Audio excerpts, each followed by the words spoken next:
जड़ा ना ट्रेनिंग वाला बंदा होवे आम नहीं बन सकता इंदे उत्ते आम दा खतरा है पिया ढाई सकते जिंदगी मौत का सवाल है मेहनत भी की है उनके बावजूद वला भी घिर गई है सही नहीं पक्या है फिर अल्लाह पाक जड़ा रिज़्क लिखा है वही मिलना है मेरा नाम गुलशेर है बाग असां भी मुल गिदा है 4 वैरायटियां वैरायटियां का नाम ऐसे ही एक हलावी शाम राम ढक्की ते खुदरावी पहले इब्तदा को खुदरावी शुरू की नाल जड़ा ना हलावी भी शुरू की हुई है तो इस तरीके नाल काम पे करने असां हुण बाग जड़ा ना गए पक कहना जड़ा ना साडा अमला काम करेंदा पाए ये औखा काम है अपने जड़ा ना जिंदगी दे नाल काम करेंदे पाए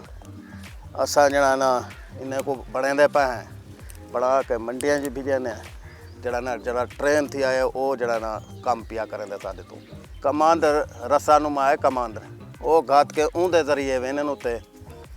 उत्ते जड़ा ना वाज करके बुहारे कटाई करें बुहारे रस्सी के जरिए तले लहेंदे पाए रस्सी के जरिए ला के तो इत्था जड़ा है तुहाडे सामने असां बनेंदे बैठे हैं बहु मुश्किल नाल ये मंडी भिजेंदे पे भराई करके इन्हें दी उत्था विकदी मिठाज तो चंगी है पी सारे खजूरें दी चंगी स्प्रे वगैरह करें खादू शादू हाल वहन 2 दफा भाई जड़ा ना स्प्रे करनी पौंदी है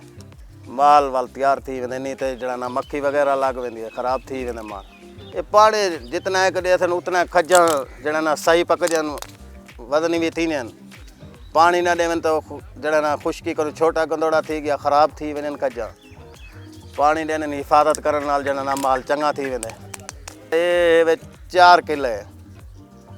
इंदा सालाना है वे 4 लाख रुपया सारे तो खर्चा है ना खर्चा की तो थे खर्चा ही कटे तो 4 लाख इंदा बाद जड़ा आमद साकू कोई बचती रेट हर वैरायटी का आते पिया फर्ज किता 1000 रुपया है या 1500 रुपया है इस तरीके नाल ते इंदे तो घट भी है रेट 400 रुपया थी वेंदे 300 रुपया ही है धड़ी 250 रुपये धड़ी भी थी वेंदी है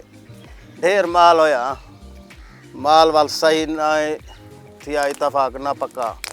ई लिहाज ना मेहनत करें दे पाए मेहनत इंशाअल्लाह अल्लाह देसी